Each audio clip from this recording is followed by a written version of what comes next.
କୁଆଡେ ଆଇଛୁ ମୁଁ ତତେ କଣ ପଚାରୁଛି ପରା କୁଆଡେ ଆଇଛୁ ଚୋରି ଚୋରି ତୋ ଚୋରି ମୋ ଘର ଭିତରକୁ କେମିତି ଆଇଲା ମୁଁ କଣ ପଚାରୁଛି ପରା କୁଆଡେ ଆଇଛୁ ତମାକୁ କଣ ଚୋରି ଆଉ ପାର୍ସଲ ଟି ପାର୍ସଲ କା ପାର୍ସଲ କିଏ ମଗେଇଛି ବେକାରୀ ମ୍ୟାଡାମର ବେକାରୀ ମାଡାମର କୁଆଡେ ଗଲା ସେ ତାକୁ ମୁଁ 1000 ବାର ମନା କରିଛି ଅନଲାଇନରେ କିଛି ମଗେଇବୁନି ସେଦିନ ଆମେ କଣ ମଗେଇଲୁ ତୁ କଣ ଦେଲୁ ମୁଁ 5 ଦିନ ପେଟେଇକି ପଇଲି ବନ୍ଧୁବାନ୍ଧବ କାନ୍ଦିଲେ ଗାଁ ଲୋକ ଗୁଡାକ କୋକେଇ ବାନ୍ଧି ଦେଇଥିଲେ କଣ ଆମ ନିଦ କେମିତି ଭାଙ୍ଗିଲା ଚେତା ପେଟା ଆଉ ଘଣ୍ଟାଏ ତୁ ପେଟେଇ ପଡିଥା ମୋ ବେକାରୀ ଖାଇଲାନି ପିଇଲାନି କଷି ଛୁଆଟା 3 ଦିନ କବାଟ ବନ୍ଦ କରି ଭିତରେ ପଶିଲା ଯୋଉଦିନ କବାଟ ଖୋଲିଲା ଅଦ୍ଭୁତ କଣ ଯାହାକୁ ଦେଖିଲା କହିଲା କୁଣ୍ଡେଇବି ନହେଲେ ତମେ ମତେ କୁଣ୍ଡା ଏ ବୁଢା ଜାଣିନେ 3 ଦିନ କାଳ ଘର ଭିତରେ ଥିଲି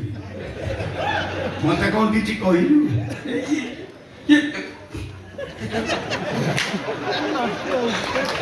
ये पार्सलটা তমে না না না বন্ধ মানে সে আছু এই বেকারি এই তোর কোন আইছি নে বাহ তো নাক ফটে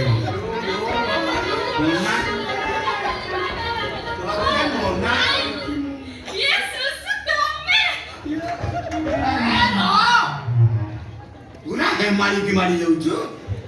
ସେ କଣ ତ ଭଉଣୀର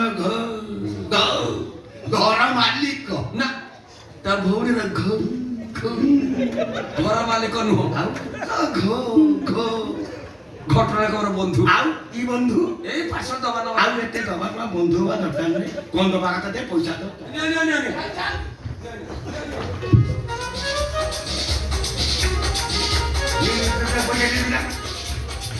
ପଚସ୍ତରୀ ମୁଁ ଭିତରୁ ପଇସା ନେଇକି ଆସ ସେଇଟା ମତେ କଣ ଦେଖା ମୁଁ ପରୀକ୍ଷା କରିବି ତାପରେ ପଇସା ନା ନା କଣ ନାହିଁ ଏଟା ତ ମୁଁ ଦେଖନି କାହିଁକି ଦେଖିବିନି ମୁଁ ଦେଖେ ଜିନିଷ ନୁହଁ ସେଦିନ ଦେଖି ନଥିଲି ବୋଲି କେତେ ବଡ ଭୁଲ ତୋର ପୁଣି ସେଇ ଭୁଲ ନା ମତେ କହିବୁ କଥା ଟିକେ ଶୁଣ କି ଜିତି ୟା ଭିତରେ ଏଡେ ଲମ୍ବାଟେ କଣ ଇଏ ଏଇଟା ହଁ କଣ ସେ ମନା କରୁଛି ଏଟା ତମେ ଦେଖନି କଣ ଏଇଟା ପ୍ରେଗା ଟେଷ୍ଟ ସେଦିନ ଏଡିକି ବଟିକାଟେ ଖାଇଲି 70 ଟଙ୍କାକୁ କୁଣ୍ଡେଇ ଏଟା ତ ଏଡେ ଲମ୍ବା ୟାକୁ ଖାଇଲେ ମୋ ବାଡିର ଆଉ ତାଳ ଗଛ ରହିବ ଆଜ୍ଞା ସେ ଖାଇବା ଜିନିଷ ନୁହଁ ଆଉ ସେ ଖାଇବ ସେ ଖାଇବ ତା ଦାନ୍ତ ଅଛି ନା ଆଉ ଯିବ ସେ ଯିବ କାହାର ନାହିଁ ଆଉ ନା ମୋଟୁ ଅଧିକା ନା ଆଖି ବନ୍ଦ କରିଦେବି କହିଦେବି କୋଉଟା ତେନ୍ତୁଳି କୋଉଟା ଲେମ୍ବୁ କୋଉଟା କରମଙ୍ଗା ମ୍ୟାଡାମ ଦିଅ ଫଳାଫଳ ଚାଖି କହିବେ ଦିଅ ଆଇ ଏମ୍ ରେଡି ସେ ଚାଖି ବି ଦିଅ ତମେ ତ କହିଲ ମାନେ କେମିତି କଣ କରିବି କାହିଁକି ମୁଁ ଜାଣିନି କାହିଁକି ତ ଗୋଟେ ମଣିଷ ଜଣେ ପାଇଥିଲି ମୋ ପାଖରେ ସମୟ ନାହିଁ ଦେଖ ମୁଁ ତମକୁ ବୁଝେଇ ଦେଉଛି ପରେ ତମକୁ ବୁଝେଇବୁ ହେଲା ଏଇଟା ତ ମୁଁ କ୍ଲିୟର ବୁଝି ଦେଉଛି ଧର ଏଇଟା ବାହାର କରିଦେବ ବାହାର କରିଦେଇ ଦେଖିଦେବ ମଝିରେ ଗୋଟେ ଖାନା ଜାଗା ହାଲୁଆ ଜାଗା କୋଉଠି ମଝିରେ ଗୋଟେ ଟଙ୍କା ପକେଇବ ଗୋଟେ ବେଶୀ ପକେଇବନି ମେସିନ୍ ମୁଣ୍ଡା କାମ କରିବନି ନାଗରିକ ଡାକ୍ତର କି ଜାଣିପାରିବନି ଲକ୍ଷ୍ୟ କରିଥିବ ଗାରକୁ ଅନ୍ୟମନସ୍କ ହବନି ଗାରକୁ ଲକ୍ଷ୍ୟ କରିଥିବ ଗୋଟେ ଗାର ଉଠିଲେ ଗାରକୁ ଲକ୍ଷ୍ୟ କରିବ ଟୋଟାଲ ଗୋଟେ ଗାର ଉଠିଲେ ଇଞ୍ଜିନ କ୍ଲିୟର ଆଉ ଡବଲ ଗାର ଉଠିଲେ ମୁଁ ମିଠା ବାଣ୍ଟି ଯୋଉ କଥାଟା କହିଲୁ ସେଇ କଥାଟା ଆଉଥରେ ରିପିଟ୍ କଲି ସେ ପିଲା ଲୋକ କଥାଟା ମନେ ରଖିପାରିବେ ମତେ କହିଲୁ ଗୋଟେ ଗାର କହିଲେ ଇଞ୍ଜିନ କ୍ଲିୟର ଦିଟା ଗାର କହିଲେ ମୁଁ ମିଠା ବାଣ୍ଟି ତୁ କାହିଁକି ମିଠା ବାଣ୍ଟିବୁ କଣ ପକେଇବା କଥା କି ମୋର ଆଗରେ ପକା ମୁଁ ଦେଖି ଭଗବାନ ଏଇ କେମିତି ପକେଇବି ସେପରା କହୁଛି ସୁସୁ ତମେ କହିଲ କଣ କହିବ ଓ ଦିଦି ସେ କଣ କଣ ସେ ପରିସ୍ରା ଏ ମୁଁ ପରିସ୍ରା ଚାଖିବାକୁ କହୁଥିଲି ତମକୁ କଣ ପାଇଁ ବାରମ୍ବାର ମୁଁ ମନା କରୁଥିଲି ଥରେ ଚିନ୍ତା କର କାଲି ପରିସ୍ରା ତମେ ଚାଖିଥାନ୍ତ ଧନ୍ୟ ହେଇଯାଇଥାନ୍ତି ମଣିଷ ଜନ୍ମରୁ ତରି ଯାଇଥାନ୍ତି 3 ବର୍ଷ ହେଇଗଲା ମାଂସ ଟିକେ ପାଟିରେ ବାଜିଲାନି ଆପାତତ ଝୋଳ ଟିକେ ଚାଟି ଦେଇକି ମଣିଷ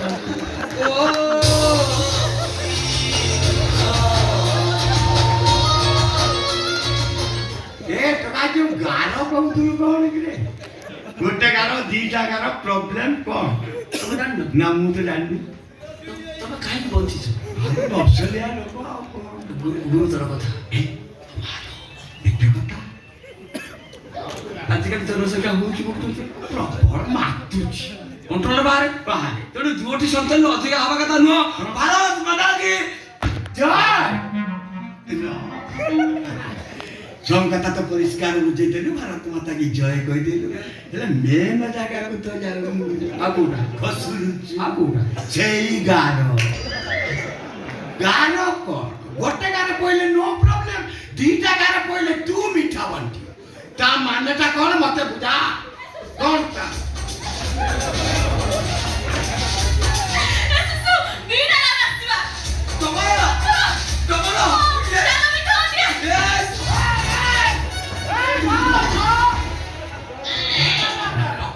ସେ କଣ ଦୌଡ଼ି ଆଇଲା କହିଲା ଦିଟା ଗାର ତତେ କୁଣ୍ଡେଇ ମୁଣ୍ଡେଇ ପକଉଛି ତ ପାଦ ତୁ ମୁଣ୍ଡ ଯାଏ ଚାଟୁଛି ତୁ ବାଲୁଣି ମିଠା ବାଣ୍ଟିବୁ କଣ ତା ମାନେ କଣ ତା ମାନେ ତା ମାନେ କଣ ତା ମାନେ ହଁ ତା ମାନେ ପେକାଳି ମ୍ୟାଡାମ ଠିକ ଦେଖିଛୁ ପେକାଳି ମ୍ୟାଡାମ ମା ହବାକୁ ଯାଉଛନ୍ତି ତମେ ବାପା ହବାକୁ ଯାଉଛ କଣ କହିଲୁ ମୁଁ ବାପା ହେବି 60 ବର୍ଷର ଉତ୍ତମ ଯୁବକ ଆଜି ବାପା ହବ ଓଡ଼ିଶାର ଗୋଟେ ରେକର୍ଡ ମତେ ଦେଖି ସମସ୍ତଙ୍କର ସାହସ ବଢିବ ମୁଁ ବାପା ହେବି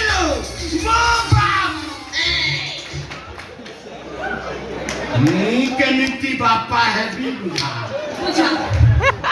ମତେ ମୁଁ କେମିତି ବାପା ହେବି ତମେ କେମିତି ବାପା ହବ ମୁଁ କେମିତି ବୁଝେଇବି 3 ବର୍ଷ ହେଲା ମୁଁ ତ ଯୁଦ୍ଧକୁ ଯାଉଛି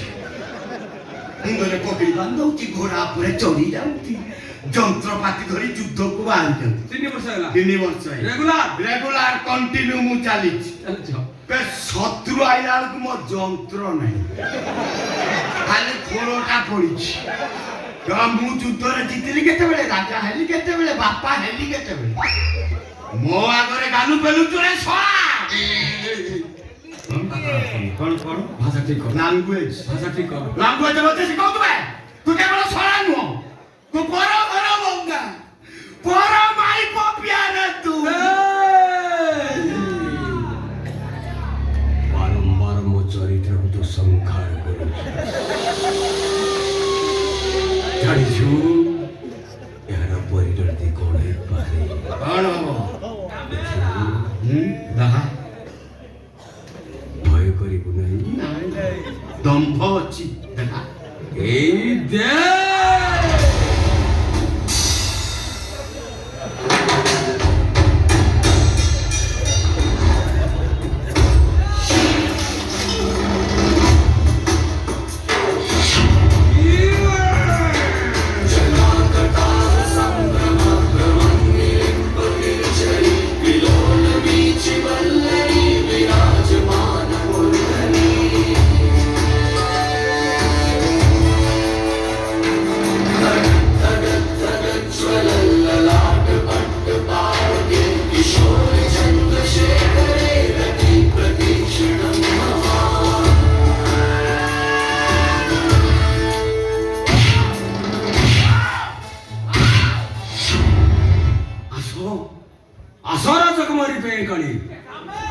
ମୁଁ ତମକୁ ବର୍ତ୍ତମାନ ନେଇଯିବି ମଳମୂତ୍ର ପରୀକ୍ଷା କରିବା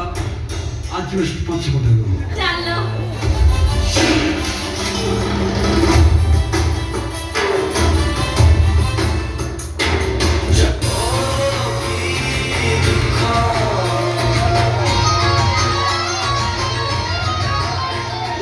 ଚଣ୍ଡାଳ କଣ କରିଦେଲୁ ଡେଲିଭରି ଦେବାକୁ ଆଜି ଡେଲିଭରି କରିଦେଲୁ ତୋତେ ଗର୍ବ ଚଳିବନି ତମେ ଗାଡ଼ି ଚଳିଯିବ ତୁ ଯାଇ ମେଡିକାଲରେ କେତେ ବାବୁ କହିଥିଲେ ମେଡିକାଲ ଯିବାକୁ ଏପଟେ ଶାଢ଼ୀ ଗଲା ମେଡିକାଲରେ ନ ପହଞ୍ଚିଲେ ଚାକିରି ବି ଯିବ